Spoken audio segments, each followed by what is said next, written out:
पिछली वीडियो में हमने रीतिकाल के अंतर्गत कवियों को पढ़ा था, उनकी रचनाओं को पढ़ा था और कई बच्चों ने बोला था, कमेंट किया था कि सर आप घनानंद के बारे में कुछ बताइए।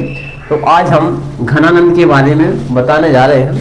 तो इनके लिए बहुत ही ध्यानपूर्वक सुने, लेकिन जैसा घनानंद ने किया है वैसा हमें करना नहीं है, क्योंकि जो हमारी आगे की कहानी है घनानंद की बहुत ही मनोरंजक होने वाली है।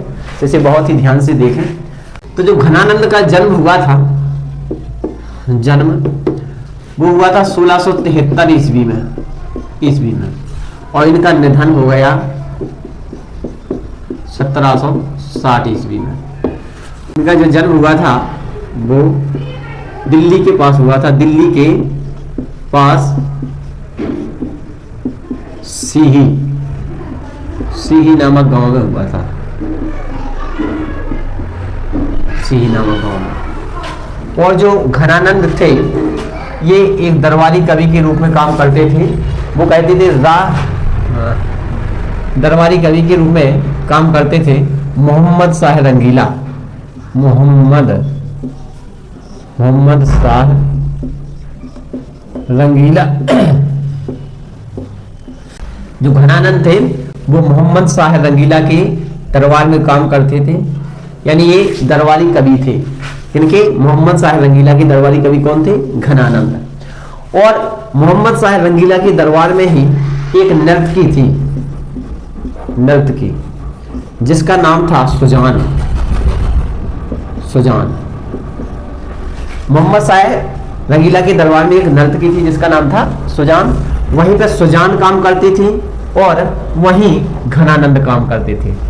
घनानंद मतलब आनंद, हमेशा आनंद में रहते थे ये घनानंद। और काम करते जो सुजान है और घनानंद है, इन दोनों के बीच में प्रेम हो जाता है, सुजान के बीच में और घनानंद के बीच में। प्रेम होने के बाद दोनों एक दूसरे को चाहने लगते हैं। और कुछ दिनों बाद होता क्या है कि मोहम्मद शाह रंगीला जो हमारे घनानंद हैं उनसे गाने के लिए बोलते हैं, गीत गाने के लिए बोलते हैं, कविताओं करने के लिए बोलते हैं, क्योंकि जो घनानंद थे बहुत ही अच्छा गाते थे और बहुत ही अच्छी कविताएं करते थे। तो एक दिन मोहम्मद शाह रंगीला ने घनानंद से कहा कि घनानंद आज आप राज दरबार में गाएंगे।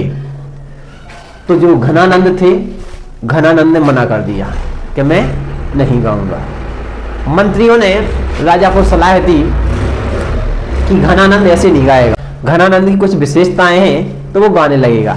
राजा ने पूछा ऐसा क्या है?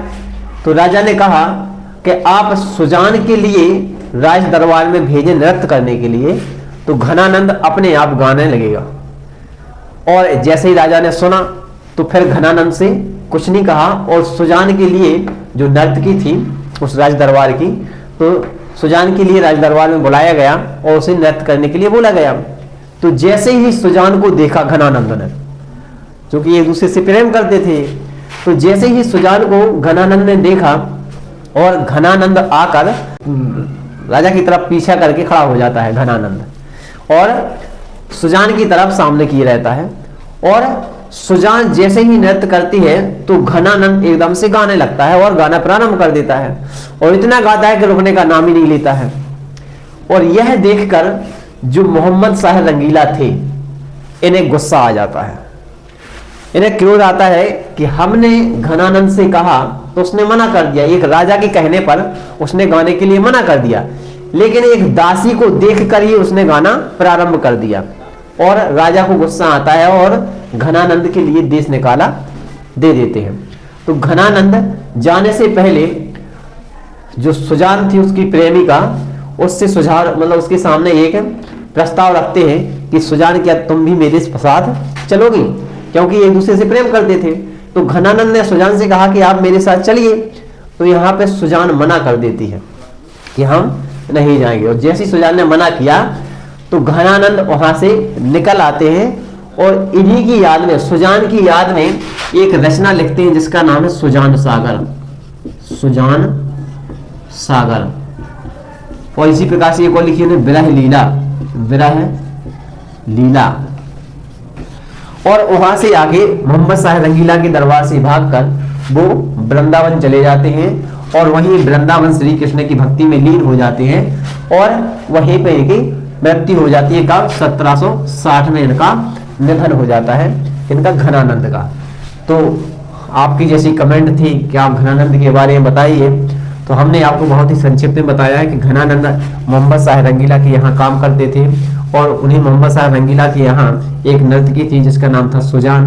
सुजान और घनानंद के बीच में, दोनों के बीच में प्रेम हो जाता है और मोहम्मद शाह रंगीला घनानंद को गाना गाने के लिए कहते हैं, लेकिन घनानंद नहीं गाता है और सुजान को देखकर ही वो गाना प्रारंभ कर देता है और यह देखकर घनानंद के लिए देश निकाला दे देते हैं राजा मोहम्मद शाह रंगीला और वहां से निकलकर मथुरा वृंदावन घनानंद चले जाते हैं और वहीं उनका अंतिम संस्कार होता है, यानी वहीं पे वो 1760 में उनका निधन हो जाता है। और उसी सुजान की याद में उन्होंने एक रचना लिखी थी जिसका नाम था सुजान सागर और विरह लीला।